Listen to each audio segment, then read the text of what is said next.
الحمد لله وكفى وسلام على عباده الذين اصطفى أما بعد أعوذ بالله من الشيطان الرجيم بسم الله الرحمن الرحيم وأما ما ينفع الناس فيمكث في الأرض سبحان ربك رب العزة عما يصفون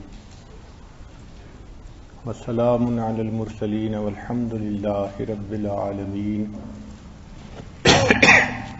اللهم صل على سيدنا محمد وعلى آل سيدنا محمد وبارك وسلم۔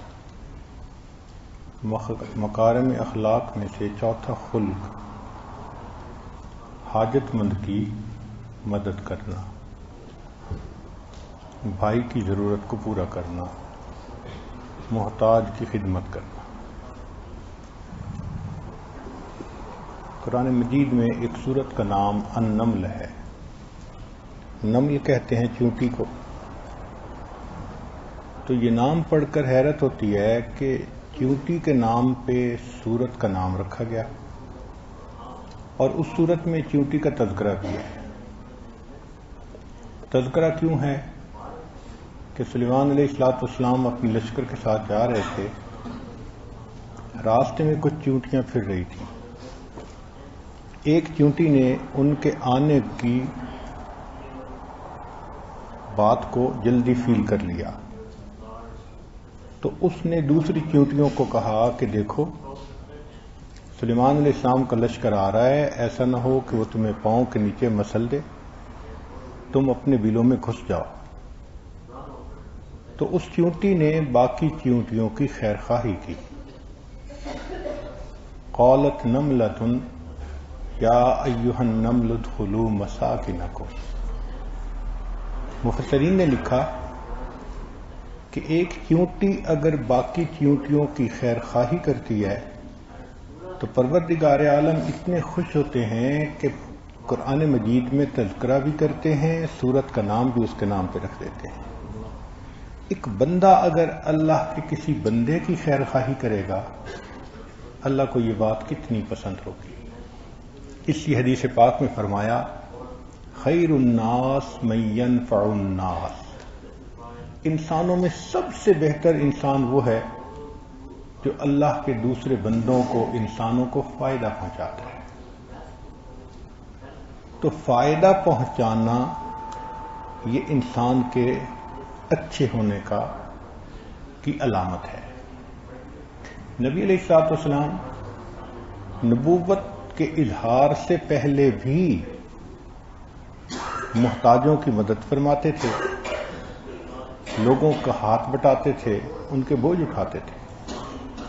چنانچہ جب غار حرا سے واپس تشریف لائے تو خدیجہ الکبریٰ رضی اللہ تعالی عنہا نے پوچھا کہ آپ کو کیا فیل ہوتا ہے؟ تو نبی علیہ السلام نے فرمایا کہ ایسے لگتا ہے کہیں میری موت نہ آ جائے۔ تو یہ سن کے انہوں نے کہا کلا، ہرگز نہیں،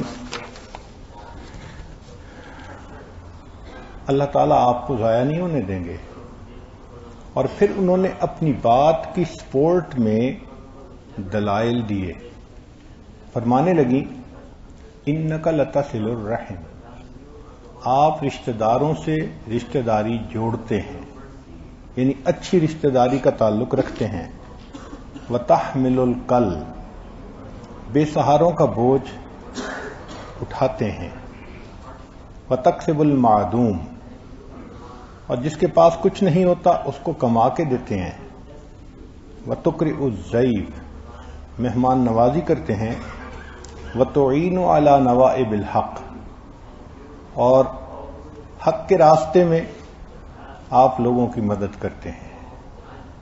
تو یہ صفات نبی علیہ السلام کی اس وقت گنوائی گئیں جب ابھی وحی اتر رہی تھی، کہ اس سے پہلے کی یہ کیفیت تھی۔ اب سوچئے کہ اللہ کے حبیب صلی اللہ علیہ وسلم شروع سے ہی یہ اخلاق عظیمہ دنیا میں لے کر آئے تھے۔ آپ جانتے تھے کہ زندگی کا مقصد کیا ہے، لہذا ابتدائے جوانی سے آپ ان کاموں کو شوق سے کرتے تھے. جب نبوت کا اظہار فرمایا پھر اس کے بعد تو نبی علیہ الصلوۃ والسلام نے دوسروں کی فائدہ رسانی کی ایسی ایسی باتیں کہیں کہ انسان حیران ہو جاتا ہے. ایک اصول بتلا دیا کہ ارحموا من فی الارض یرحمکم من فی السماء. تم زمین والوں پر رحم کرو گے تو آسمان والا تم پر رحم کرے گا. کیسا فطرت دین فطرت ہے، کتنا سادہ کتنا خوبصورت اصول ہے کہ تم زمین والوں پر رحم کرو، اس کے بدلے اللہ تعالیٰ تمہارے اوپر رحم فرمائے گا. تو انسان رحیم و کریم ہونا چاہیے. تخلقوا باخلاق اللہ، اللہ کے اخلاق سے مزین ہونے کا یہی نام ہے. اللہ رحیم ہے، بندہ رحیم رحمت والی صفت اپنے اندر پیدا کرے. اللہ کریم ہے، بندہ کرم والی صفت اپنے اندر پیدا کرے. یہ ہے عظمت انسانیت کی. چنانچہ تصوف تو سارا کا سارا خدمت خلق ہی کا دوسرا نام ہے. یہ صرف تسبیح پھیرنا، مصلی پہ بیٹھنا اور اپنے آپ کو بزرگ سمجھ لینا، اس کا نام تصوف نہیں ہے. چنانچہ مولانا روم رحمۃ اللہ علیہ فرماتے ہیں ز تسبیح سجادہ او دلق نیست. تسبیح سے مراد تسبیح، سجادہ سے مراد مصلی، اور دلق کہتے ہیں کہ جو اوپر انسان وہ پوستین پہنتا ہے، جیکٹ سی پہن لیتا ہے. تو وہ فرماتے ہیں کہ ان چیزوں کا نام تصوف نہیں ہے. تسبیح سجادہ او دلق نیست، طریقت بجز خدمت خلق نیست. طریقت خدمت خلق کے سوا اور دوسری کوئی چیز نہیں ہے. سیدنا موسیٰ علیہ السلام دیش سے پردیس میں گئے اور دل پہ ایک خوف بھی تھا، خائفا یترقب. پیچھے مڑ کے دیکھتے تھے کہ کوئی آ تو نہیں رہا مجھے پکڑنے کے لیے، کہ آنے والے نے بتایا تھا کہ یہ آپ کو پھانسی دینا چاہتے ہیں. اور دعا بھی مانگ رہے تھے، رب نجنی من القوم الظالمین، اے اللہ مجھے ظالموں کی قوم سے نجات دے دیجیے. اللہ تعالیٰ نے ان کو مدین کے راستے پہ ڈال دیا. چل پڑے، بھوک بھی لگی ہے، تھکے ہوئے بھی ہیں، نہ گھر ہے نہ در ہے، کوئی یار نہیں کہ یاری کریں، کوئی دوست نہیں کہ اس کے ساتھ دل کے بات کی اظہار کریں. اکیلے. ایک جگہ کنواں تھا تو اس کے قریب درخت کے سائے کے نیچے جا بیٹھے اور یہ دعا مانگی، رب انی لما انزلت الی من خیر فقیر. اے پروردگار عالم، جو نعمت آپ مجھے عطا فرمائیں میں اس کا محتاج ہوں. اتنے میں کچھ لوگ آئے جنہوں نے پانی پلانا تھا. بکریوں کو پانی پلا کے وہ کنویں سے جہاں پانی نکالتے تھے وہاں بھاری پتھر رکھ کے چلے گئے. 2 لڑکیاں تھیں، ان کے پاس بھی بکریاں تھیں، وہ آئیں اور بچا کھچا پانی پلانے لگیں. تو موسیٰ علیہ السلام نے دیکھا کہ ان کو ضرورت ہے. بچیاں خود اتنی طاقت والی نہیں کہ چٹان ہٹا سکیں، مجھے ان کی مدد کرنی چاہیے. دیکھا، یہ ہے انسانیت کہ کہیں نظر پڑے کہ یہاں میرے ذریعے سے ان کی ضرورت پوری ہو جائے گی، ان کو فائدہ مل جائے گا، ان کی مشقت ٹل جائے گی، وہاں انسان اپنے آپ کو پیش کرے. چنانچہ وہ تشریف لائے. پوچھا کہ کیوں پانی نہیں پلا رہی؟ انہوں نے کہا کہ ہم تو کمزور ہیں، والد ضعیف ہیں، جو بچہ کھچا ہوتا ہے پلاتی ہیں. چنانچہ انہوں نے چٹان کو اکیلے ہٹایا اور بکریوں کو پانی پلا دیا. اللہ کی شان دیکھیں کہ بچیاں گھر گئیں، شعیب علیہ السلام کی بیٹیاں تھیں، انہوں نے والد کو بتایا تو والد نے کہا کہ جاؤ ان کو بلا لاؤ. یوں موسیٰ علیہ السلام کو اللہ نے گھر بھی دے دیا، گھر والی بھی دے دی، رشتہ دار بھی دے دی. وجہ کیا بنی تھی؟ خدمت بنی تھی. پھر شعیب علیہ السلام کی صحبت جو ملی اس نے نور علی نور بنا دیا. اس نے سونے پہ سہاگے کا کام کیا. چنانچہ جب اہلیہ کو لے کے نکلے، سردی کا موسم ہے، اہلیہ امید سے بھی ہیں. اب ایسے میں تو انسان خود سردی سے بچنے کی کوشش کرتا ہے، مگر انہوں نے فیل کیا نہیں، میری بیوی کی طبیعت ٹھیک نہیں، ضرورت ہے اور ضرورت میں نے پوری کرنی ہے. اس کو بٹھایا کہ دیکھو مجھے کچھ دور آگ نظر آ رہی ہے، میں تمہارے لیے کچھ انگارے لے آتا ہوں، تمہیں گرمی ملے گی، تمہاری تکلیف کم ہو جائے گی. وہ اپنی طرف سے آگ لینے گئے تھے، اللہ رب العزت نے ان کو پیغمبری عطا فرما دی. خدا کی دین کا موسیٰ سے پوچھئے احوال کہ آگ لینے کو جائیں پیغمبری مل جائے. اس کے پیچھے کوئی عبادت اور تو نہیں تھی نا کہ نفلیں پڑھ رہے تھے، ذکر کر رہے تھے. دونوں واقعات میں خدمت ہی پیچھے ہے. تو معلوم ہوا کہ مومن حقیقت میں دوسروں کو اپنے آپ سے فائدہ پہنچانے والا بندہ ہوتا ہے.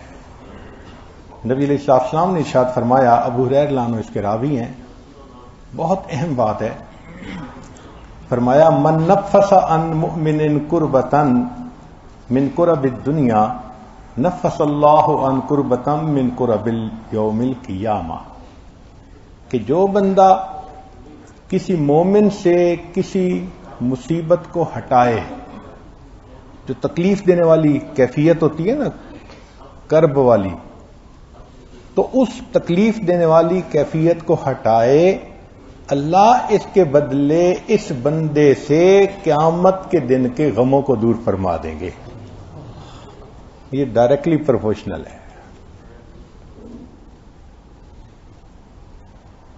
کہ جس نے دنیا میں کسی مومن کے غم کو دور کیا، اللہ تعالیٰ اس کے بدلے قیامت کے دن اس کے غموں کو دور فرما دیں گے. اس حدیث میں 4 باتیں کہیں، چاروں پہ ذرا دھیان دیجئے. جو مومن کے غم کو دور کرے گا، اللہ قیامت کے دن اس کے غم کو دور کریں گے.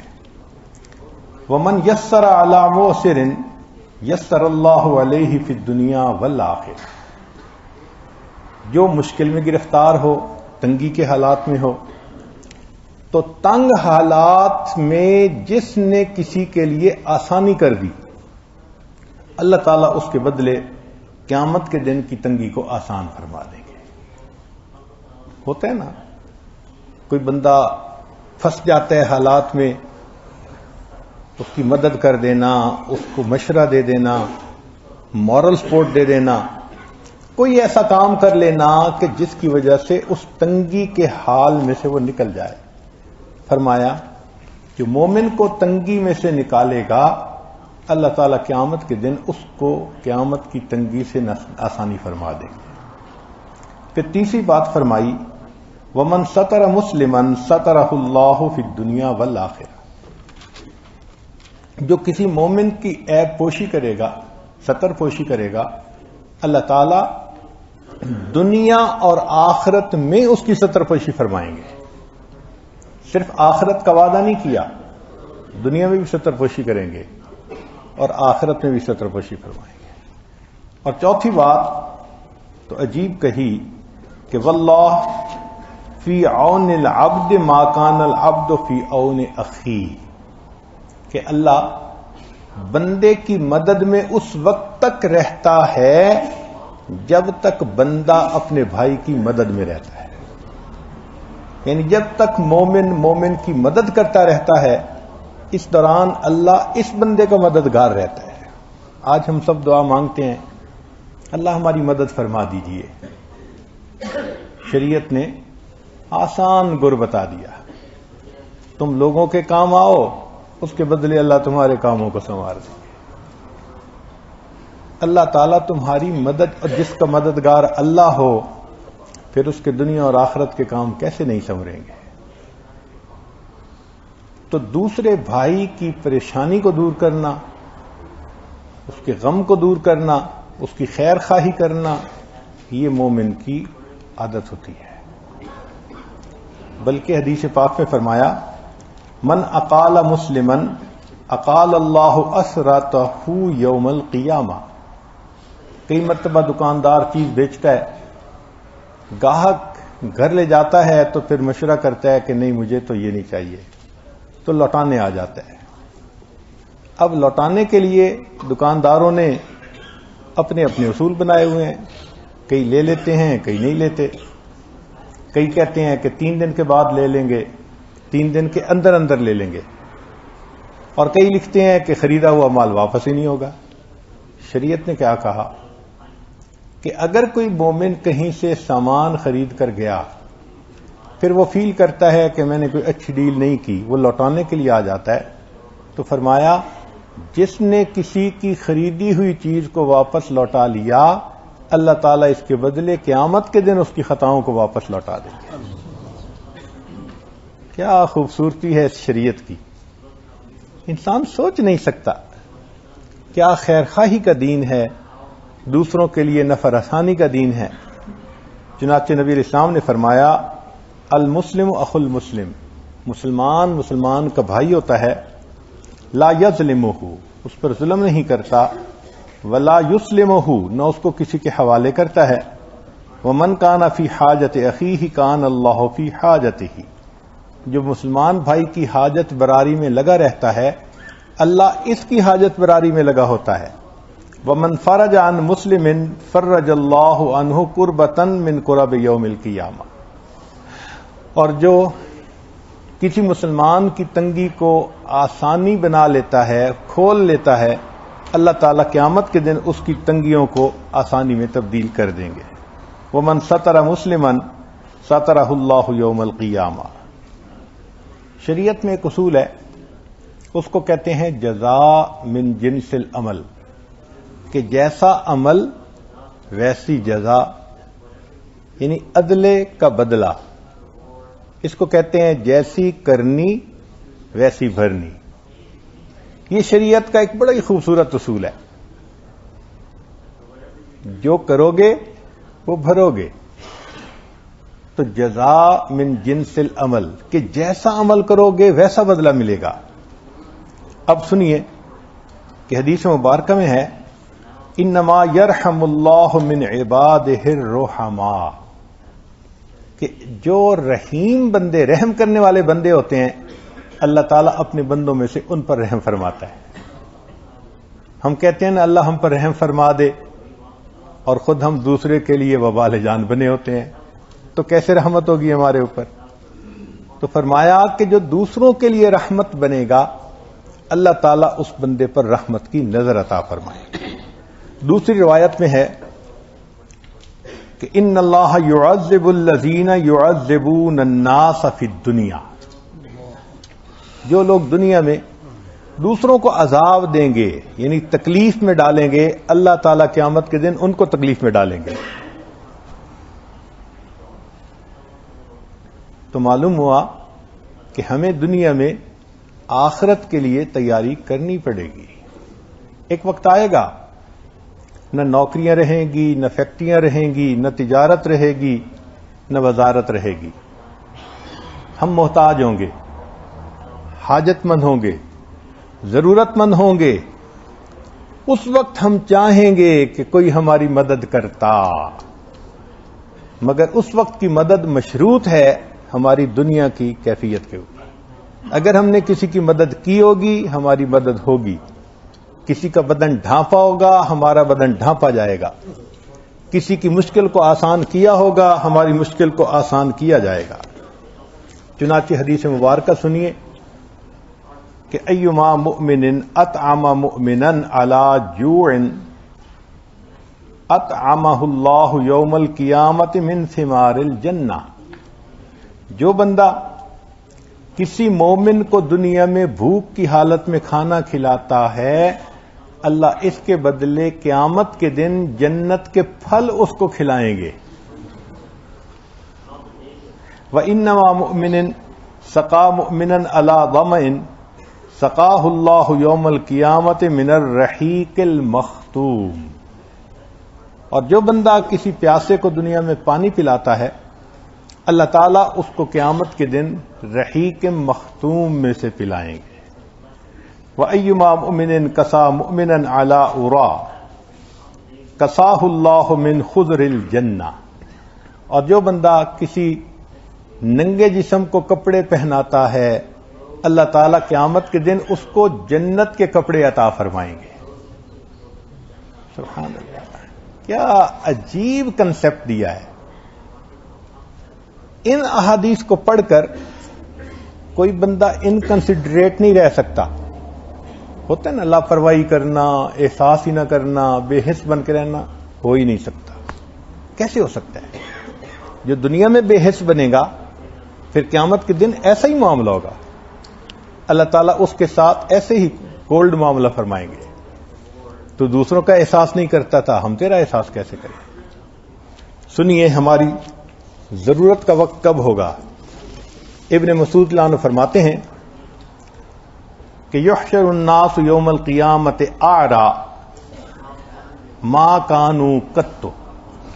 قیامت کے دن جتنے بھی انسان ہیں سارے کے سارے ننگے کھڑے کیے جائیں گے.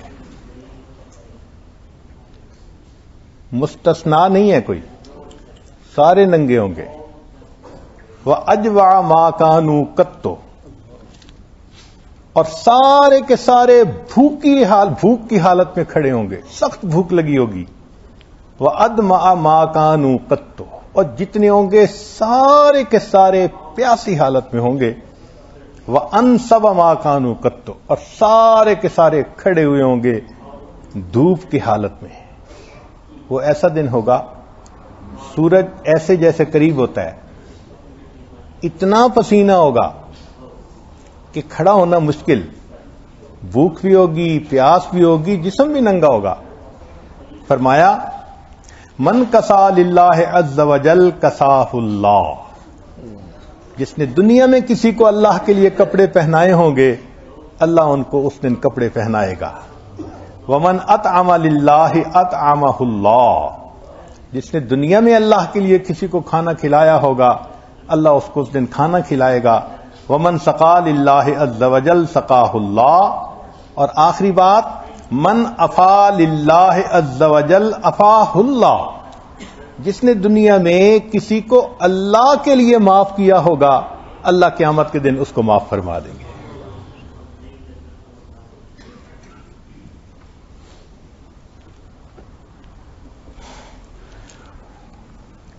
یہ تو آخرت کی تیاری ہے. اپنی ضرورت کے وقت کے لیے آج تیاری کرنی ہے. یہ جو ہم کپڑا پہنا رہے ہیں یہ ہم اصل میں آگے بھیج رہے ہیں. یہ آگے جائے گا اور قیامت کے دن ہمارے جسم کو ڈھانپے گا. یہ کھانا قیامت کے دن ہماری غذا بنے گا. یہ پانی قیامت کے دن ہماری پیاس کو بجھائے گا. تو یوں سوچیں کہ ہم کیا احسان کر رہے ہیں، اس کے بدلے اللہ تعالیٰ یہ نعمتیں بہتر حالت میں ہمیں لوٹائیں گے. اور آج اگر تیاری ہی نہ کی تو پھر انسان قیامت کے دن حسرت سے اپنے ہاتھ میں لے گا. ایک روایت ہے انس رضی اللہ عنہ سے کہ نبی اسلام نے فرمایا ان رجلا من اہل الجنت یشرف یوم القیامت علی اہل النار. قیامت کے دن ایک جنتی بندے کو جہنمیوں کے سامنے لایا جائے گا. یعنی یہ جنت میں ہوگا مگر جنت اور جہنم کے درمیان جو ہوگا اس کو اللہ تعالیٰ ٹرانسپیرنٹ کر دیں گے تو ایک دوسرے کو دیکھ سکیں گے. تو جب یہ دیکھیں گے ایک دوسرے کو تو جہنم میں ایک بندہ ہوگا جو آگ میں جل رہا ہوگا. فَيُنَادِيهِ رَجُلٌ مِّنْ أَهْلِ النَّارِ. تو جہنمی لوگوں میں سے ایک بندہ ندا دے گا، پکارے گا یا فلاں هل تعرفنی، اے فلاں تو مجھے پہچانتا ہے؟ فیقول اللہ واللہ ما اعرفک من انت. وہ کہے گا نہیں اللہ کی قسم میں تجھے نہیں جانتا تو کون ہے. فیقول انا الذی مررت بی فی دار الدنیا فاستسقتنی شربتا من ماء فسقیتک. تو میرے گھر کے قریب سے گزرا تھا اور پانی کی تجھے طلب تھی اور میں نے تجھے پانی کا ایک پیالہ پلایا تھا، تجھے یاد آیا؟ قال قد عرفت، کہے گا ہاں میں نے پہچان لیا، تو نے مجھے پانی کا ایک پیالہ پلایا تھا۔ قال فاشفع لی بہا عند ربی، اچھا پھر اس کے بدلے اللہ کے ہاں میری شفاعت کر دیجئے۔ فیسأل اللہ عز وجل ویقول شفعنی فیہ، تو وہ جنتی اس بندے کی اللہ رب العزت سے شفاعت کرے گا، فیأمر بہ فیخرجہ من النار، اس کی شفاعت پر جہنمی کو جہنم سے نکال کر اللہ جنت عطا فرما دیں گے۔ اس جہنمی کا کون سا عمل ہوگا؟ اس نے ایک جنتی کو ایک پیالہ پانی پلایا۔ اب سوچئے اگر ایک پیالہ پانی پلانے پر جنت ملے گی تو جو اپنے بچوں کو پانی پلائے گا، گھر والوں کو پلائے گا، کھانا پینا، عزیز رشتہ دار، غریب لوگ، دوست احباب، قیامت کے دن یہ جہنم میں کیسے رہ سکے گا؟ تو یہ ہمارے لیے ایک آئی اوپنر ہے کہ تم صرف مصلی پہ کھڑے ہونے کو عبادت نہ سمجھو، تسبیح پھیرنے کو عبادت نہ سمجھو، کسی کے غم کو بانٹ لینا یہ نفلوں سے بڑی عبادت ہے، کسی کو مصیبت میں سے نکال دینا یہ اللہ کے ہاں زیادہ پسندیدہ عبادت ہے۔ فرمایا کہ تمہیں 10 سال کے نفلی اعتکاف سے زیادہ ثواب ملے گا اگر تم کسی ایک بھائی کی ضرورت کو پورا کرنے کے لیے چل پڑو گے۔ سیدہ صدیقہ لانا فرماتی ہیں کہ نبی اسلام نے ارشاد فرمایا تحشرون حفاتن عراتن غرلا، کہ قیامت کے دن ننگے پاؤں، ننگے جسم اور ننگے سر کھڑے ہوگے۔ ہر بندہ قیامت کے دن ننگا جسم، ننگے پاؤں، ننگے سر ہوگا۔ قالت، انہوں نے جب سنا تو سوال پوچھا یا رسول اللہ الرجال والنساء ينظر بعضهم الى بعض، مرد اور عورتیں ایک جگہ ہوں گے، ننگے ہوں گے، کیا ایک دوسرے کو دیکھیں گے؟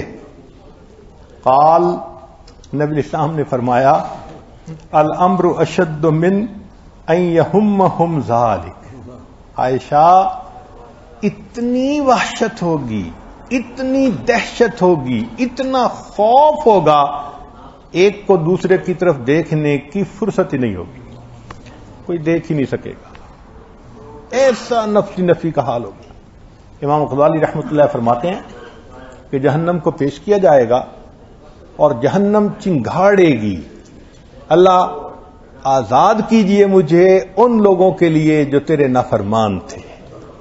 اور جیسے غصے میں کوئی غصہ دکھاتا ہے، جہنم غصہ دکھائے گی، اس کے اندر آگ کا ابال آئے گا، پھر اس آگ کے ابال میں آگ کے انگارے اٹھیں گے، بلند ہوں گے، اور بلندی پر جا کر پھر مخلوق پر آ کر گریں گے۔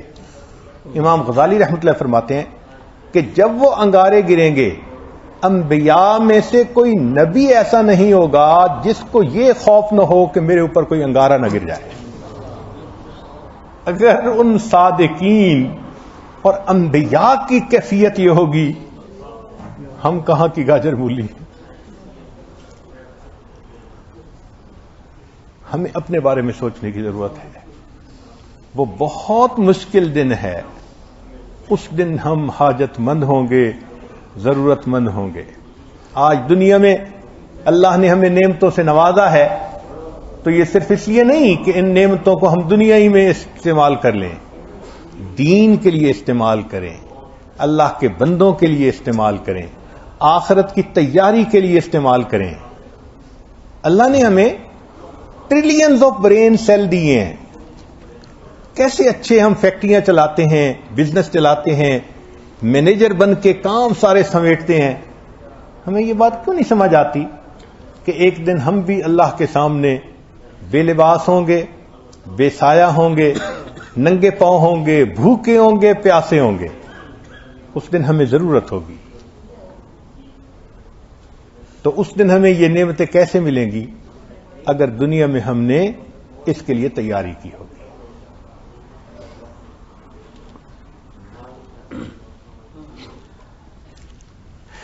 نبی علیہ الصلوۃ والسلام ارشاد فرماتے ہیں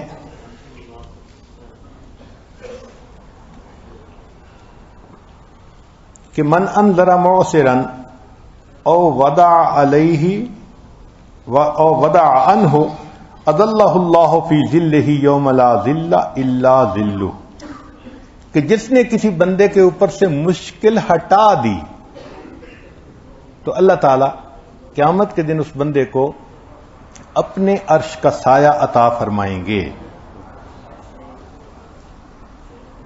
چنانچہ حدیث مبارکہ میں ہے کہ 7 بندے قیامت کے دن عرش کے سائے میں ہوں گے.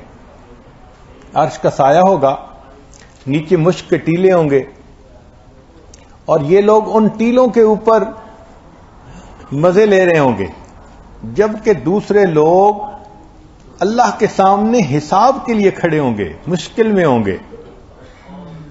تو بھائی اس دن ہمیں بھی عرش کا سایہ چاہیے، ہم محتاج ہیں اس کے. اب سنیے کہ یہ 7 بندے کون ہیں. فرمایا عادل بادشاہ، جو بادشاہ ہو، حاکم ہو مگر عدل کرتا ہو. دوسرا شاب نشأ فی عبادت اللہ، وہ نوجوان جو اللہ کی عبادت میں سرشار ہو، یعنی عین جوانی میں نیکی میں لگا ہو، ذکر میں لگا ہو، دعوت کے کام میں لگا ہو، علم کے کام میں لگا ہو. نشأ فی عبادت اللہ، جو اللہ کی عبادت میں مگن ہو، ایسا نوجوان قیامت کے دن عرش کے سائے کے نیچے ہوگا. تیسرا رجل قلبہ معلق بالمساجد، وہ بندہ جس کا دل مسجد میں اٹکا رہتا ہو، یعنی نماز پڑھ کے گھر گیا مگر پھر نیت ہے میں نے جلدی واپس آنا ہے تکبیر اولیٰ کے لیے، نماز کے لیے. رجلان تحابا فی اللہ اجتمعا علیہ وتفرقا علیہ، وہ 2 بندے جن کے درمیان اللہ کے لیے محبت ہوگی. سبحان اللہ، یہ کام آسان ہے. وہ 2 بندے کہ جن کے درمیان محبت کی بنیاد کیا ہوگی؟ رشتہ داری نہیں، کوئی تجارت نہیں، کوئی دنیا کا مفاد نہیں، اللہ کے لیے محبت، اللہ کی رضا کے لیے. تو 2 مسلمان بھائی جن کے درمیان اللہ کی رضا کے لیے محبت ہوگی، اس عمل پر اللہ ان کو قیامت کے دن عرش کا سایہ عطا فرمائیں گے. پھر فرمایا کہ وہ نوجوان جسے خوبصورت حسب نسب والی عورت اپنی طرف گناہ کے لیے بلائے اور وہ کہہ دے کہ میں اللہ سے ڈرتا ہوں، یعنی دعوت گناہ ملے اس کے باوجود وہ کہہ دے کہ میں اللہ سے ڈرتا ہوں، یہ اللہ سے ڈرنے والا بندہ قیامت کے دن عرش کے سائے میں ہوگا. اور فرمایا کہ چھٹا وہ بندہ کہ جو دائیں ہاتھ سے اللہ کے راستے میں صدقہ دے مگر اتنا خاموش کہ بائیں ہاتھ کو پتہ نہ چلے. ایسے اللہ کے راستے میں دے، بھلا کرے کسی کے ساتھ تو اس طرح چھپ کے کرے پتہ ہی نہ چلے کسی کو. تو فرمایا یہ جو خفیہ صدقہ کرنے والا ہے اس کو قیامت کے دن عرش کا سایہ ملے گا. آج ہماری کیا حالت ہے؟ ہم دائیں ہاتھ سے اس طرح گناہ کرتے ہیں، بائیں ہاتھ کو پتہ نہیں چلتا. ہم چھپ کے اس طرح سے گناہ کرتے ہیں، پتہ نہیں چلنے دیتے کسی کو. اللہ تعالیٰ فرماتے ہیں، اللہ کے حبیب صلی اللہ علیہ وسلم، کہ جو صدقہ اللہ کے راستے میں ایسے دے کہ بائیں ہاتھ کو پتہ نہ چلے، یہ بھی اللہ کے راستے میں ہوگا. اور چوتھا بندہ کہ وہ بندہ جو خلوت میں اللہ کے ذکر میں، اللہ کی یاد میں بیٹھا اور اللہ کی یاد میں اس کی آنکھوں سے آنسو نکل آئے، یہ اللہ کی محبت میں رونے والا، یہ بھی قیامت کے دن عرش کے سائے میں ہوگا. ساری دنیا روتی ہے، کوئی صحت کی وجہ سے روتی ہے، کوئی نقصان کی وجہ سے روتی ہے، کوئی ضرورتیں پوری نہ ہونے کی وجہ سے روتی ہے. اللہ کے لیے رونا، اللہ کی محبت میں رونا یہ بہت کم ہے. تو ایسا نوجوان جو اللہ کی محبت میں روئے، فرمایا یہ بھی قیامت کے دن عرش کے سائے میں ہوگا. دوسرے کی خدمت کرنا، کام آنا، یہ بڑی عبادت ہے. چنانچہ ایک روایت ہے، نبی علیہ الصلوۃ والسلام نے سفر فرمایا تو سفر میں کچھ لوگوں نے روزے رکھے ہوئے تھے، وہ زیادہ تھے. کچھ تھے کہ جنہوں نے انٹینشنلی روزہ نہیں رکھا تھا، نفلی روزے تھے کہ بھائی سفر ہے، گرمی ہے، باقی لوگوں کو، روزے والوں کو مشقت ہوگی تو ان کو خدمت کے لیے بندے چاہیے تو ہم ان کی خدمت کریں گے. ایسا ہی ہوا کہ جب منزل پہ پہنچے تو روزے والے تو نڈھال تھے، وہ جا کر لیٹ گئے. بھوکے پیاسے جو تھے، جن کا روزہ نہیں تھا، انہوں نے فوراً خیمے لگائے، سامان ٹھیک کیا اور ان کو اچھی جگہ پر لٹایا. نبی علیہ السلام نے فرمایا ذهب المفطرون اليوم بالاجر، کہ آج کے دن افطار کرنے والے روزہ رکھنے والوں سے اجر زیادہ لے گئے. روزے والوں کو اجر نہیں ملا، افطار والوں کو اجر زیادہ ملا، کیونکہ انہوں نے دوسروں کی خدمت کی ہے. چنانچہ ایک صاحب سفر میں ہر وقت نماز میں، تلاوت میں مشغول رہتے تھے. صحابہ ان کی عبادت پہ بڑے حیران تھے. نبی اسلام کی خدمت میں حاضر ہوئے، اے اللہ کے نبی صلی اللہ علیہ وسلم، فلاں شخص کو دیکھا ہر وقت نماز میں، تلاوت میں، عبادت میں مشغول ہوتا ہے، کوئی اور اس کو کام ہی نہیں. نبی اسلام نے فرمایا اس کے کام کرتا کون ہے؟ حضرت اس کے 2 بیٹے ہیں، وہ اس کی خدمت کرتے ہیں. نبی صاحب نے فرمایا اس کے بیٹوں کو اس سے زیادہ اجر ملے گا. تو یہ احادیث کیا بتلا رہی ہیں کہ دوسرے کا کام آنا، خدمت کرنا، یہ نیکیوں میں سے ایک بڑی نیکی ہے.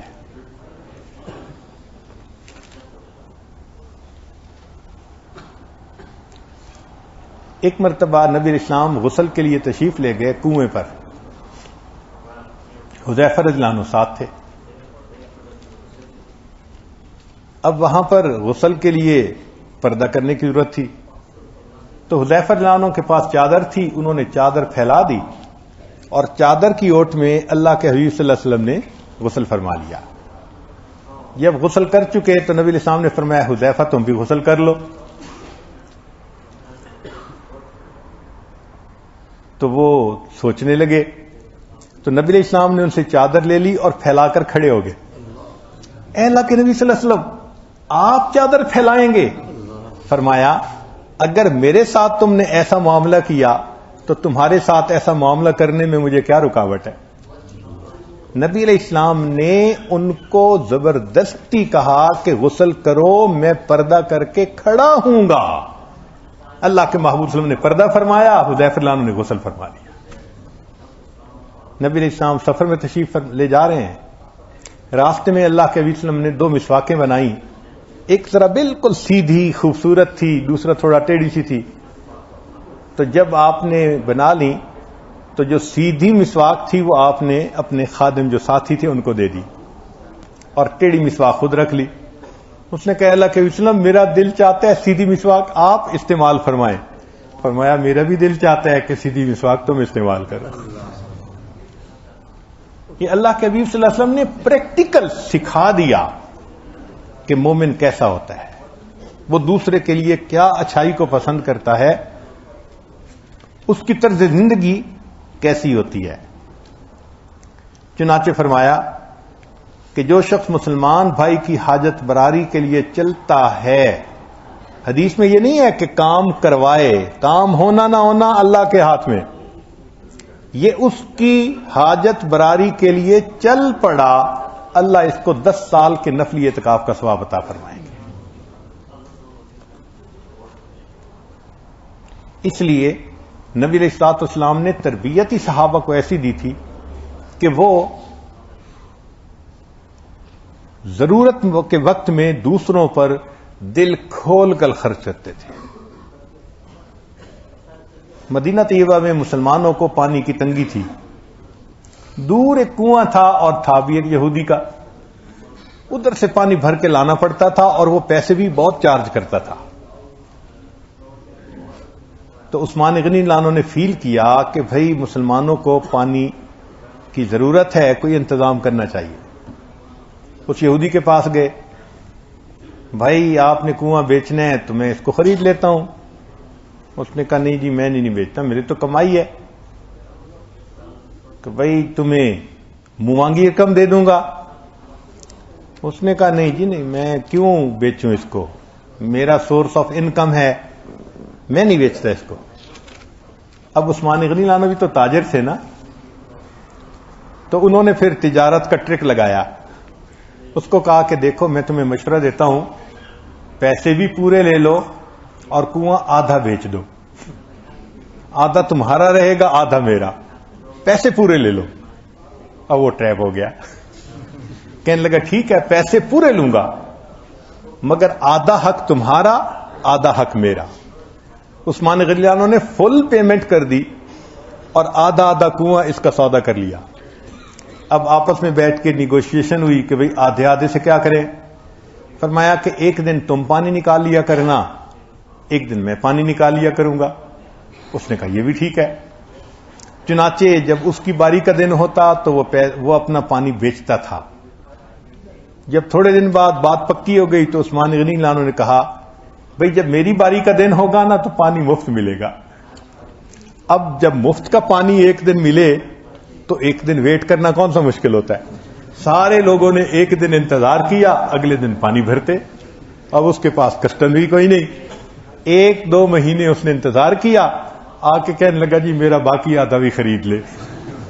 عثمان غنی نے رضی اللہ عنہ نے باقی آدھے کی بھی پیمنٹ کر کے وہ کنواں نبی الاسلام کی خدمت میں پیش کیا کہ اس کو میں نے مسلمانوں کے لیے وقف کر دیا ہے۔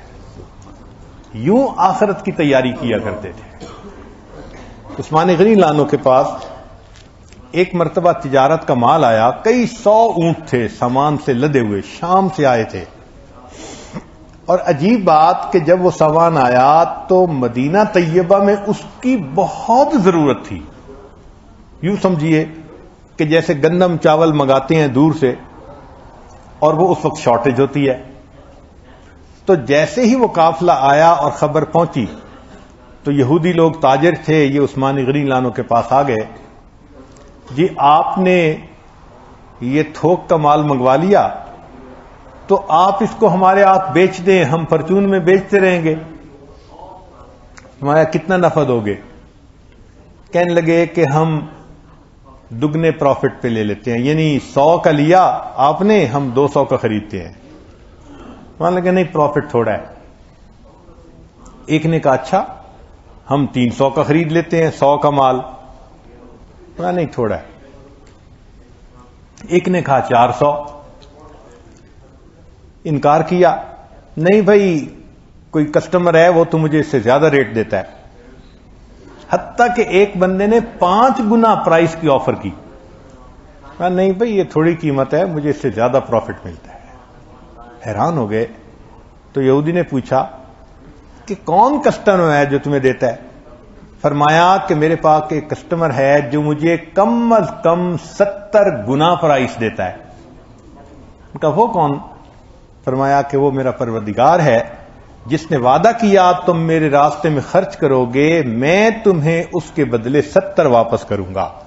چنانچہ پورا کا پورا جو قافلہ تھا، اونٹ تھے، وہ سارے انہوں نے مسلمانوں کے اندر فری تقسیم فرما دی۔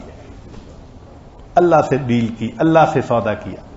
ہم لوگوں سے تو ڈیل کرتے ہیں، کبھی اللہ سے بھی تو ڈیل کیا کریں نا، کہ اللہ میں آپ سے یہ ڈیل کر رہا ہوں، پھر دیکھیں اللہ تعالیٰ اس ڈیل کو کیسے نبھاتے ہیں اور اس کا بدلہ کیسے دیتے ہیں۔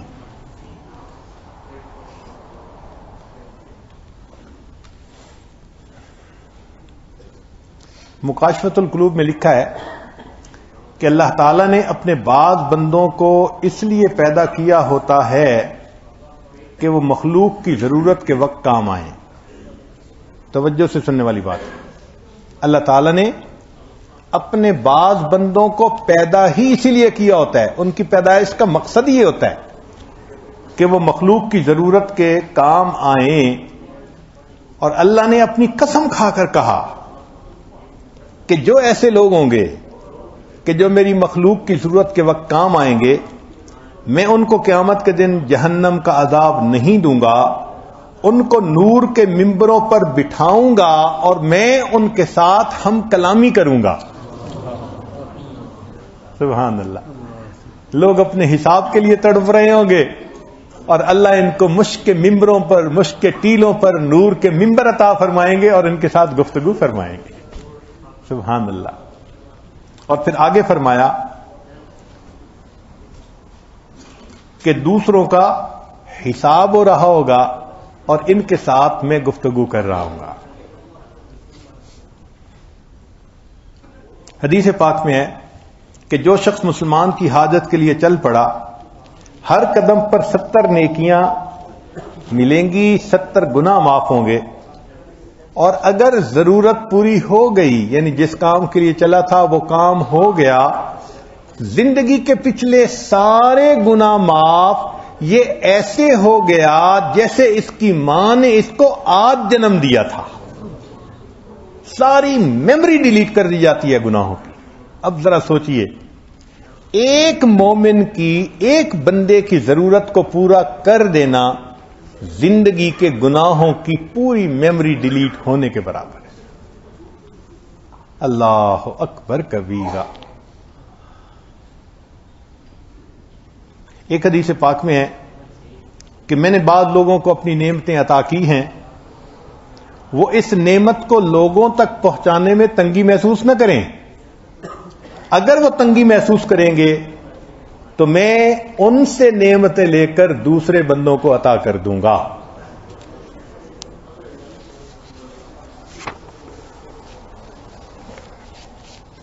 ہمارے اکابر، انسان تو انسان، جانوروں کے ساتھ بھی اچھا برتاؤ کر لیتے تھے کہ اللہ کی مخلوق ہے، اللہ کی مخلوق ہے۔ چنانچہ عبداللہ ابن جعفر کی باغات تھے بہت سارے، اور ایک حبشہ کی سائیڈ کا بندہ تھا جو اس کا کام کرتا تھا۔ ایک دن وہ اپنے باغات کو دیکھنے کے لیے آئے تو دیکھا کہ وہ بندہ کام کر رہا ہے، پسینہ بہا رہا ہے۔ دوپہر کے وقت اس نے تھوڑی دیر ریسٹ کا ٹائم نکالا، اس کے پاس 2 روٹیاں خشک تھیں، تو اس نے وہ 2 روٹیاں اپنے سامنے رکھیں کہ میں اس کو کھا لوں۔ اتنے میں ایک کتا آ گیا کہیں سے، تو اس حبشی نے ایک ٹکڑا اس کتے کو پھینکا، وہ زیادہ بھوکا تھا، کھا لیا تو اور اس نے باقی ٹکڑا پھینک دیا، حتیٰ کہ کچھ دیر میں اس حبشی نے 2 روٹیاں اس کتے کو کھلا دی اور دسترخوان سمیٹ کے کھڑا ہو گیا۔ تو عبداللہ بن جعفر ان سے پوچھنے لگے کہ تو نے کھانا نہیں کھایا؟ اس نے کہا جی کہ ہمارے اس علاقے میں کتا نہیں ہوتا،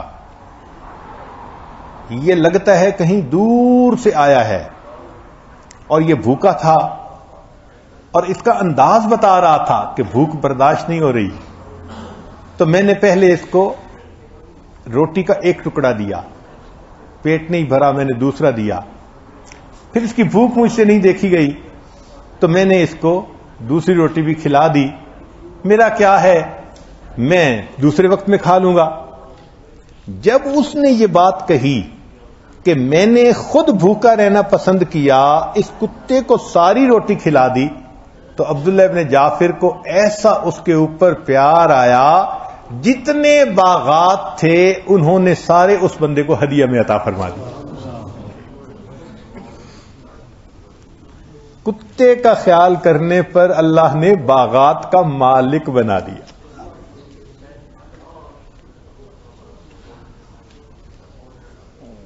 ایک حدیث مبارکہ، نبی علیہ الصلوۃ والسلام نے ارشاد فرمایا کہ بنی اسرائیل کا ایک عابد تھا جو 60 سال تک 60 سنہ ان راہبا عبد اللہ فی صومعاتہ 60 سنہ، ایک بنی اسرائیل کے عبادت گزار نے اپنے حجرے میں 60 سال اللہ کی عبادت میں گزار دیے۔ کتنی عبادت ہے؟ 60 سال عبادت میں گزار دیے۔ فجاءت امرأۃ فنزلت الی جنبہ، ایک عورت آ گئی کہیں سے اور اس خیمے کے قریب آ کے اس نے بھی ٹھکانہ کر لیا۔ فنزل الیہا فواقعہا 6 لیال، یہ اپنے کمرے سے باہر آیا، عورت تھی، شیطان نے اس کی طرف متوجہ کیا، یہ اس کے ساتھ زنا کا مرتکب ہو گیا۔ اب جب کچھ راتیں اس کے ساتھ گزاری، ثم سقط فی یدہ فحربا فاتی مسجدا فاوى فیہ ثلاثا لا یطعم شیئا، پھر یہ مسجد میں آیا دوبارہ عبادت کی جگہ پر، مگر اس کو ندامت تھی، اس نے 3 دن کھانا نہیں کھایا کہ میں نے کیا کیا۔ 3 دن کے بعد اس کو ایک روٹی ملی تھیلے کے اندر، اب اس کا جی چاہتا تھا کہ میں روٹی کھاؤں، پھر اس میں اس کے پاس 2 سائل آ گئے۔ اس حدیث میں 2 سائل کی بات ہے، دوسری حدیث میں 1 کی بات ہے۔ اس نے آدھی روٹی ایک کو دے دی اور آدھی روٹی دوسرے کو دے دی، اور اسی حالت میں اس کو جو ہارٹ اٹیک ہوا تو یہ وہیں فوت ہو گیا۔ فرمایا فبعث اللہ الیہ ملک الموت، اللہ نے ملک الموت بھیجا، فقابض روحہ، اس کی روح کو قبض کر لیا گیا۔ فوضعت 60 فی کفۃ، 60 سال کی عبادت ایک پلڑے میں رکھی گئی۔ ووضعت 6 فی کفۃ، اور وہ جو زنا کا گناہ تھا اس کو ایک دوسرے پلڑے میں رکھا گیا۔ فرجحت یعنی 6، ایک جو زنا کا گناہ تھا وہ 60 سال کی عبادت سے بھی بھاری نکل آیا۔ 60 سال کی عبادت کمپنسیٹ نہ کر سکی، اب وہ پریشان کہ میں تو جہنم میں جاؤں گا۔ اتنے میں وہ روٹیوں کے ٹکڑے لائے گئے جو اس نے سائل کو دیے تھے، اور روٹیوں کے ٹکڑے کو نیکیوں کے پلڑے میں ڈالا گیا تو نیکیوں کا پلڑا جھک گیا، اللہ نے اس کو جنت عطا فرما دی۔ 60 سال کی عبادت ایک طرف اور کسی بھوکے کو کھانا کھلا دینا یہ ایک طرف ہو گیا۔ ایک بہت پیاری حدیث سنیے، حدیث پاک میں ہے کہ نبی اسلام نے ارشاد فرمایا، جو شخص دوسروں کی ضرورت میں کام آتا ہوگا، توجہ کیجیے، جو شخص دوسروں کی ضرورت میں کام آتا ہوگا، میں قیامت کے دن میزان کے پاس کھڑا رہوں گا۔ جو شخص دوسروں کے کام آتا ہوگا، جب اس کا حساب ہونے لگے گا، نبی اسلام نے فرمایا میں قیامت کے دن میزان کے پاس رہوں گا، اگر اس کی نیکیاں بھاری ہوئیں تو بہت اچھا، اگر نہ ہوں گی میں شفاعت کروں گا، اللہ اس کو جنت عطا فرما دے گا۔ تو اس کا مطلب کہ دوسروں کی حاجت کو پورا کرنے پر نبی علیہ السلام کی شفاعت نصیب ہوگی۔ یہ وہ دن ہوگا جب کہنے والے کہیں گے فما لنا من شافعین ولا صدیق حمیم، کاش کوئی ہماری بھی شفاعت کرنے والا ہوتا۔ اللہ کے حبیب صلی اللہ علیہ وسلم فرماتے ہیں اس دن میں شفاعت کے لیے کھڑا رہوں گا، واچ کروں گا، اگر تھرو ہو جاتا ہے تو بہت اچھا، کوئی مسئلہ ہوا تو میں اس کی شفاعت کر کے اس کو پار لگا دوں گا۔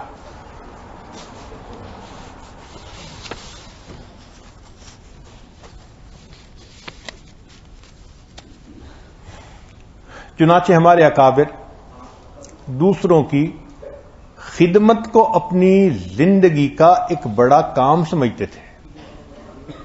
وہ سمجھتے تھے کہ جیسے مال خرچ کرنا زکوٰۃ خرچ کرنا یہ انسان پر لازم ہے. اپنے جسم کو دوسروں کی خدمت کے لیے تھکانا یہ جسم کی زکوٰۃ ہے. تو وہ جسم کی زکوٰۃ ادا کرتے تھے. عبداللہ مبارک رحمۃ اللہ علیہ حج کے لیے جاتے تو لوگوں سے پوچھتے بھائی کوئی اپنا امیر بنا لو. وہ کہتے ہیں جی آپ سے بہتر امیر کون ہو سکتا ہے. تو امیر بن جاتے اور ان سب کو کہتے بھائی اپنے سب جو مال پیسہ ہے نا خرچے کے لیے وہ مجھے رکھوا دو. تو وہ مال پیسہ ان سے لے کے ایک گٹھڑی میں الگ رکھ لیتے. پورے سفر میں ان ساتھیوں کی خدمت بھی کرتے اور ان پر اپنا مال خرچ کرتے. جب حج مکمل کر کے جانے کا وقت ہوتا اور ہدیے تحفے لینے کا وقت ہوتا تو ان کا پورا مال ان کو واپس لوٹا دیتے. یہ امیر بنتے تھے اس وقت. خدمت بھی کی, مال بھی خرچ کیا. ہمارے بعض اکابر ایسے ہی معاملہ کرتے تھے.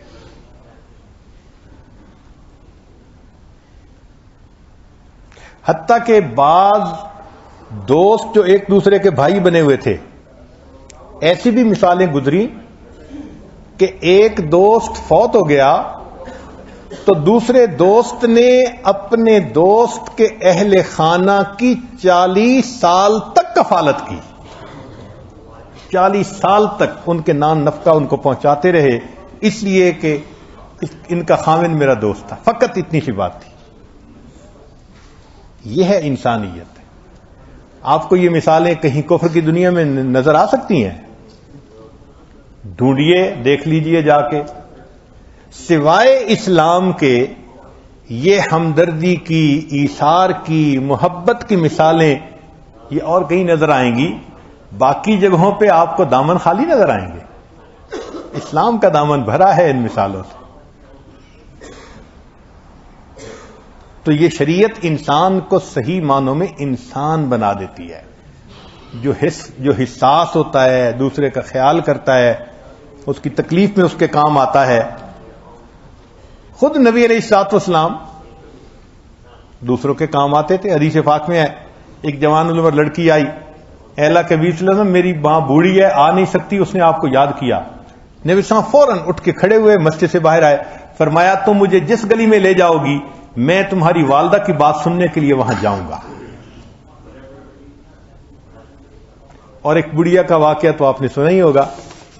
ہم بھی نبی علیہ الصلوۃ والسلام کی اس واقعے کو آج پھر تازہ کر لیتے ہیں تاکہ ہمارے دلوں پر اس کی برکت آ جائے. جب نبی علیہ السلام نے دین کی دعوت کا آغاز فرمایا تو ایک واقعہ پیش آیا کہ ایک بڑھیا کو سامان کہیں لے جانا تھا. اللہ کے نبی صلی اللہ علیہ وسلم نے وہ سامان پہنچایا تو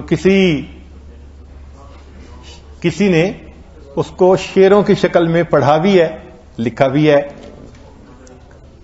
لکھا ہے ایک ضعیفہ تھی کہ جو مکہ میں رہتی تھی, وہ ان باتوں کو سنتی تھی مگر خاموش رہتی تھی.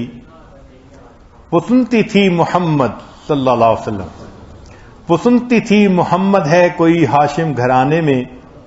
وہ کہتا ہے خدا بس ایک ہے سارے زمانے میں. وہ سنتی تھی حبل کی لات کی تذلیل کرتا ہے, وہ اپنے حق کے فرمانے کی یوں تائید کرتا ہے. وہ سنتی تھی جو اس کے ساتھ ہے وہ ہے غلام اس کا, مسلمان ہو ہی جاتا ہے کہ جو سنتا ہے کلام اس کا.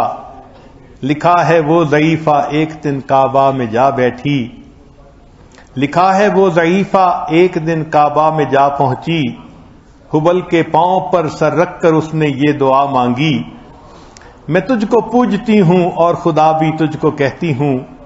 بڑا افسوس ہے جو آج کل میں رنج سہتی ہوں. وہ غم یہ ہے محمد ہے کوئی ہاشم گھرانے میں.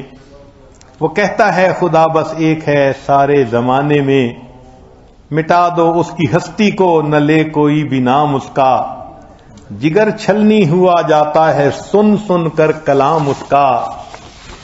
دعا کر کے اٹھی سجدے سے اور وہ اپنے گھر آئی. سمجھتی تھی یہ دل میں اب میری امید بر آئی، ضعیفہ کو خوشی تھی اب حبل بجلی گرائے گا، محمد تو محمد ساتھیوں کو بھی مٹا دے گا۔ مگر کچھ دن گزرنے پر جب نا امید بر آئی، دعا کر کے حبل سے اپنے دل میں خوب پچھتائی، غرض ترکیب اس نے سوچ لی خود ہی گھر آ کر، میں چھوڑوں گی میں یہ بستی رہوں گی دور جا کر۔ غرض ایک دن صبح کو اس نے اپنی ایک گٹھڑی لی، نکل کر گھر سے اپنے اور دروازے پہ آ بیٹھی۔ ضعیفہ سوچتی تھی اب کوئی مزدور ملتا ہے، اسے یہ کیا خبر تھی ایک خدا کا نور ملتا ہے۔ فریضہ صبح کا کر کے ادا سرکار دو عالم، چلے جاتے تھے کعبے کی طرف وہ رحمت عالم۔ جلوں میں آپ کے شمس و قمر معلوم ہوتے تھے، پے تسلیم سجدے میں شجر معلوم ہوتے تھے۔ ضعیفہ منتظر مزدور کی بیٹھی تھی گھبرائی، یکایک سامنے سے چاند سی صورت نظر آئی۔ ضعیفہ نے کہا بیٹا یہاں آنا بتا کیا نام ہے تیرا، کہا مزدور ہوں اماں بتا کیا کام ہے تیرا۔ وہ بڑھیا نہیں جانتی تھی یہ پوری انسانیت کا بوجھ سر پہ اٹھا کے آئے ہیں دنیا میں۔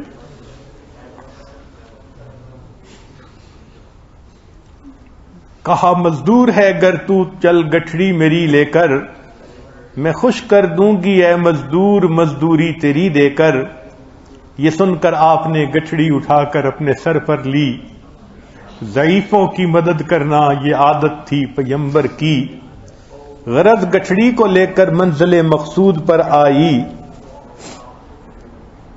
کہا دل سے کہ اے دل اب تیری امید بر آئی، کہا بیٹا جو دل میں تھی تمنا ہو گئی پوری، محمد تو محمد ساتھیوں سے ہو گئی دوری۔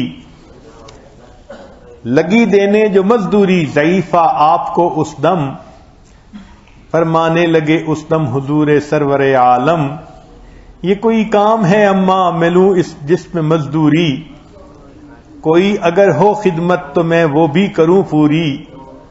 یہ فرما کر آپ نے کی جانے کی تیاری، ضعیفہ سے اجازت چاہتے تھے رحمت باری۔ ضعیفہ نے کہا بیٹھو ذرا ٹھہرو چلے جانا، مجھے ایک بات کہنی ہے ذرا سن کر چلے جانا۔ یقین جانو کہ اب مکہ میں جھگڑا ہونے والا ہے، میں سمجھاتی ہوں تجھ کو اس لیے تو بھولا بھالا ہے۔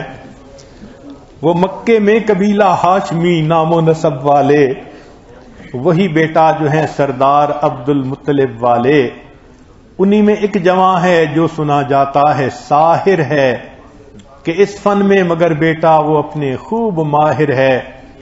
وہ سر ہوتا ہے جس کے تخم الفت بو کے رہتا ہے، جو سنتا ہے کلام اس کا وہ اس کا ہو کے رہتا ہے۔ ہمیشہ بچ کے چلنا اس سے بولے کوئی نام اس کا، نصیحت ہے یہی میری نہ سننا تو کلام اس کا۔ نبی بڑھیا کے دل میں نور وحدت بھرنے والے تھے، نصیحت سن رہے تھے جو نصیحت کرنے والے تھے۔ ضعیفہ نے کہا بیٹا بھلا کیا نام ہے تیرا، تیرا آغاز کیا ہے اور کیا انجام ہے تیرا۔ کہا حضرت نے بڑھیا سے تجھے کیا نام بتلاؤں،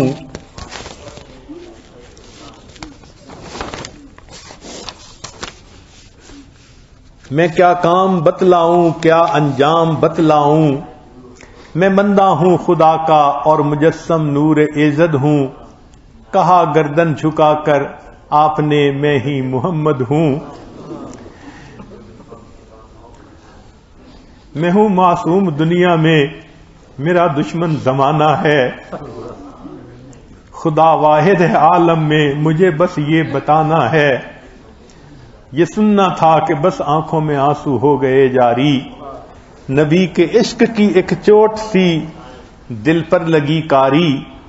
ضعیفہ نے کہا بیٹا کرو مشکل میری آساں، میں ایسی جیت کے صدقے میں ایسی ہار پہ قرباں، ہوا پھر آن پر اس کے جو فضل ایزن باری، ضعیفہ کی زباں پر خود بخود ہوا کلمہ جاری۔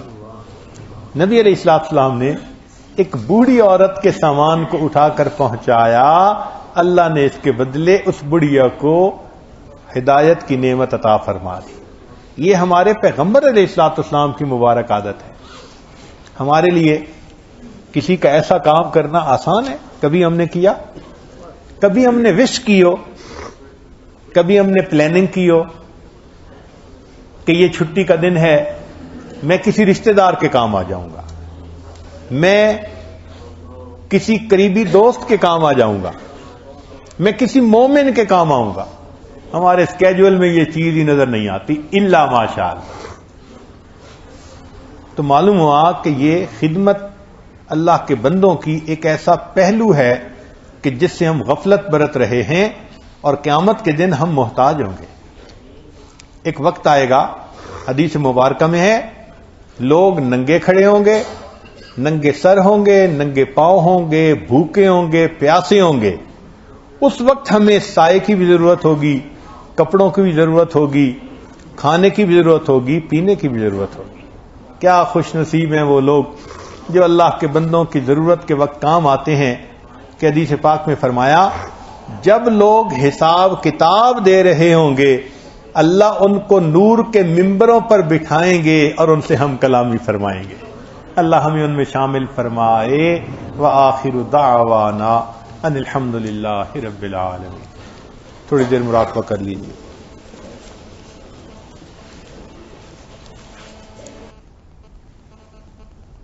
لا الہ الا اللہ محمد رسول اللہ۔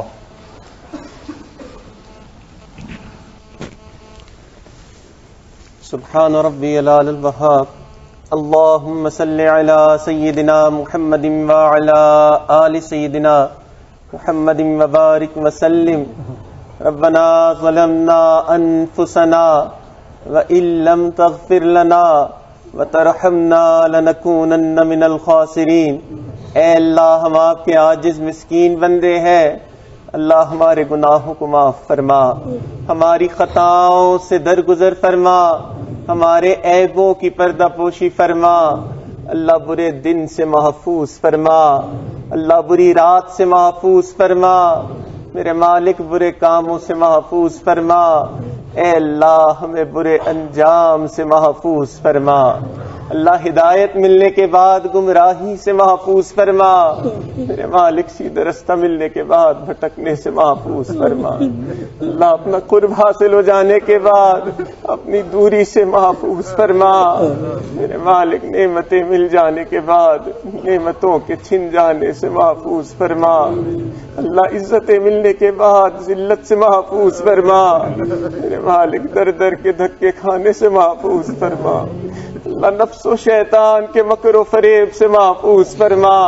اے اللہ جگ ہسائی سے محفوظ فرما، اے اللہ اپنی رحمت کا سایہ نصیب فرما، اللہ اپنی رحمت کا سایہ نصیب فرما، اے اللہ یہ رحمت والا مہینہ ہے، اللہ رحمت والی رات ہے، اللہ رحمت والے اوقات ہیں، اللہ رحمت والے لوگ ہیں، میرے مالک اتنی ساری رحمتیں جمع ہیں، اللہ ایک رحمت کی نگاہ ہم پہ بھی ڈال دیجیے، اللہ آپ کی رحمت کی نگاہ پڑتی ہے تو ڈاکوؤں کے سردار کو اولیاء کا سردار بنا دیتے ہیں، اللہ آپ کی رحمت کی نگاہ پڑتی ہے بشر حافی جیسے شرابی کو آپ اپنی محبت کی شراب پلا دیتے ہیں، اللہ ایک رحمت کی نگاہ ہم پہ بھی ڈال دیجیے، اللہ ایک مرتبہ اپنی رحمت کی نگاہ ڈال دیجیے، اللہ تیری ایک نگاہ کی بات ہے، تیری زندگی کا سوال ہے، میرے مالک کرم کے فیصلے فرما، اللہ آپ کے محبوب نے فرمایا روزے دار جب دعاؤں کے لیے ہاتھ اٹھاتا ہے فرشتوں کی جماعتیں آمین کہتی ہے، میرے مالک ہم آپ کے ان فرشتوں کی آمین کا واسطہ دیتے ہیں، میرے مالک ہمارے حال پر رحم فرما، اللہ ہمارے حال پر رحم فرما، اے اللہ یہ تیرے نیک بندے، اللہ کوئی مشرق سے، کوئی مغرب سے، کوئی شمال سے، کوئی جنوب سے، اے اللہ مختلف جگہوں سے تجھے یاد کرنے کے لیے حاضر ہوئے ہیں، میرے مالک ان کی برکت سے ہمارے بھی گناہوں کو معاف فرما، اللہ ان کی برکت سے ہمارے بھی اٹھے ہوئے ہاتھوں کو قبول فرما، اے اللہ اپنی رحمت کا معاملہ فرما۔ اللہ آپ کے محبوب نے فرمایا، اے اللہ آسمان میں اڑنے والے پرندے روزے دار کے لیے دعا کرتے ہیں، اے اللہ مچھلیاں سمندر میں روزے دار کے لیے دعائیں کرتی ہیں، میرے مالک ہم آپ کو ان دعاؤں کا واسطہ دیتے ہیں، اللہ ہمارے حال پر رحم فرما، اے اللہ کرم کے فیصلے فرما، اے اللہ اتنی خوبصورت نصیحتیں سن رہے ہیں، اللہ عمل پہ بھی توفیق نصیب فرما، اللہ ہمارے دلوں کو بدل دیجئے، اللہ ہمارے دلوں کو بدل دیجئے، اے اللہ اس روحانی ورکشاپ میں ہمارے دلوں کو اللہ پاک فرما دیجئے، اللہ ہماری اندر کی بری خواہشات کو صاف فرما دیجئے، اللہ اندر کے کینے کو دور فرما، اللہ اندر کے بغض کو دور فرما، اللہ اندر کی تکبر کو دور فرما، میرے مالک ریا کو دور فرما، اللہ ہمیں پاک فرما، اللہ یہاں آ کے بھی پاک نہ ہو سکے اللہ کب پاک ہوں گے، اللہ ان اوقات میں پاک نہ ہو سکے تو پھر کب پاک ہوں گے، میرے مالک رحمت کا معاملہ فرما، اللہ اٹھے ہوئے ہاتھوں کی لاج فرما، اللہ اٹھے ہوئے ہاتھوں کی لاج فرما، اے اللہ ہم تو آپ کے وہ گناہگار ہیں، رات توبہ کرتے ہیں، صبح توبہ توڑ بیٹھتے ہیں، اللہ صبح توبہ کرتے ہیں، رات پھر توڑ بیٹھتے ہیں، میرے مالک ہمارے حال پر رحم فرما، اللہ استقامت نصیب فرما، اللہ استقامت نصیب فرما، اللہ جیسا آپ ہمیں دیکھنا چاہتے ہیں میرے مالک ہمیں ویسا بننے کی توفیق نصیب فرما، اللہ جس طرح آپ ہم سے راضی ہوتے ہیں اے اللہ ہمیں ویسا بننے کی توفیق نصیب فرما، اے اللہ ہمیں اپنی رضا نصیب فرما، اللہ ہمیں اپنی رضا نصیب فرما، اے اللہ ہمیں امید لگ گئی ہے اللہ ان اوقات میں آپ ہمیں معاف فرما دیں گے، اللہ امید لگ گئی ہے آپ اپنی رحمت برسا دیں گے، اے اللہ ہمیں ہماری امید میں ناکام نہ فرما، اللہ ناکام نہ فرما، میرے مالک رحمت کی نگاہ فرما، اللہ کرم کے فیصلے فرما، اے اللہ ہمیں اپنی سچی محبت نصیب فرما، اللہ اپنے پیارے محبوب کی سچی محبت نصیب فرما، اللہ اپنے نیکوں کی سچی محبت نصیب فرما، میرے مالک نماز کی حضوری نصیب فرما، اللہ سجدے کا سرور نصیب فرما، اے اللہ رات کے آخری پہر کے مناجات کی لذت نصیب فرما، اللہ وہ تیرے کیسے بندے ہوتے ہیں رات کے آخری پہر میں تیرے سامنے ہاتھ پھیلاتے ہیں تو انہیں انکار نہیں کرتا، اللہ وہ تیرے کیسے بندے ہوتے ہیں رات کے آخری پہر میں تیرے سامنے محبت بھرے سجدے کرتے ہیں تو ان کے تذکرے اپنے فرشتوں میں کرتا ہے، میرے مالک ہمیں بھی ان میں شامل فرما، اللہ ہمیں بھی ان میں شامل فرما، اے اللہ ہم گناہوں کی نجاست میں لتڑے ہوئے ہیں، میرے مالک ہمارے حال پر رحم فرما، اللہ ماں جب اپنے بچے کو نجاست میں لتڑا دیکھتی ہے وہ اس سے نفرت نہیں کرتی، اللہ اسے دھو لیتی ہے سینے سے لگا لیتی ہے، اے اللہ آپ بھی ہمیں گناہوں کی نجاست میں دیکھ رہے ہیں، اللہ آپ بھی نفرت نہ فرمائے، میرے مالک دھو دیجئے، اللہ اپنے مقبول بندوں میں شامل فرما لیجئے، میرے مالک کرم کے فیصلے فرما لیجئے، اللہ ہمارے گناہوں کی نحوست کی وجہ سے ہمیں اپنے در سے دور نہ فرما، اللہ اپنے در سے دور نہ فرما، اے اللہ آپ کے تو ہمارے جیسے اربوں خربوں ہیں، میرے مالک ہمارا آپ کے سوا کوئی نہیں، اللہ اپنے در سے دور نہ فرما، اے اللہ اپنے در سے دور نہ فرما، میرے مالک کرم کے فیصلے فرما، اے اللہ جو مانگا وہ بھی عطا فرما، جو مانگنا چاہیے تھے میرے مالک نہیں مانگ سکے اللہ وہ بھی عطا فرما، اے اللہ ہمارے حضرت پر اپنی خاص رحمتیں برکتیں نازل فرما، اے اللہ ان کو اپنی خاص رحمت برکتیں نازل فرما، اللہ ان پورے عالم کو ان کے فیض سے مستفیض فرما، میرے مالک ہمیں بھی ان کے فیض سے مستفیض فرما، اے اللہ ہماری طرف سے ان کو بہترین اجر اور بدلہ نصیب فرما، میرے مالک اپنے کرم کی فیصلے فرما، اے اللہ ہمارے عزیز اقارب رشتہ دار مشائخ اساتذہ والدین جو بھی اس دنیا سے فوت ہو چکے ہیں جو حیات ہیں اللہ ان سب کی مغفرت فرما، اللہ جن کی مغفرت فرما دی اپنے قرب کے اعلیٰ درجات نصیب فرما، اے اللہ دور بیٹھے جو ان دعاؤں پہ آمین کہہ رہے ہیں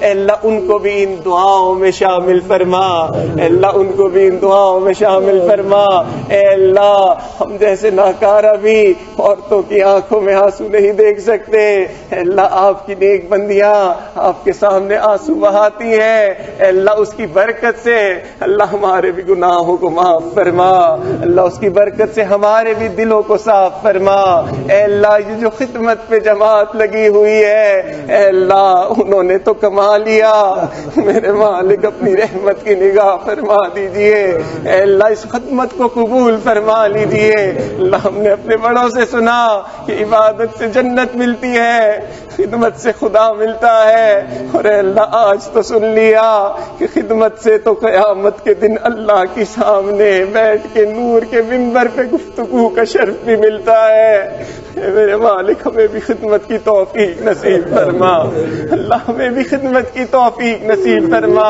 اے اللہ اپنی رحمت کا معاملہ فرما، اے اللہ جو خدمت میں جماعت مصروف ہے اے اللہ ان پر اپنی کروڑوں رحمتیں برکتیں نازل فرما، اے اللہ تمام آنے والوں کی جو نیک مرادیں ہیں اے اللہ ان کو پورا فرما، اے اللہ ہمیں یہاں سے خالی ہاتھ واپس نہ لوٹا، اے اللہ کوئی بندہ کسی اور اندر سے خالی ہاتھ اٹھ جائے اس میں کوئی حسرت نہیں، اللہ حسرت تو اس پر ہے جو اس مقدس جگہ پہ آیا، اس مقدس مہینے میں یہاں آیا، اللہ ان مقدس محفلوں میں بیٹھ کے اور پھر بھی خالی ہاتھ لوٹ گیا، میرے مالک خالی ہاتھ لوٹنے سے محفوظ فرما، اللہ خالی ہاتھ لوٹنے سے محفوظ فرما، میرے مالک کرم کے فیصلے فرما، اے اللہ اپنی رحمت کا سایہ نصیب فرما، ربنا تقبل منا انک انت السمیع العلیم تب علینا انک انت التواب الرحیم، وصلی اللہ تعالی علی حبیبہ سیدنا محمد وعلى آلہ واصحابہ اجمعین برحمتک یا ارحم الراحمین۔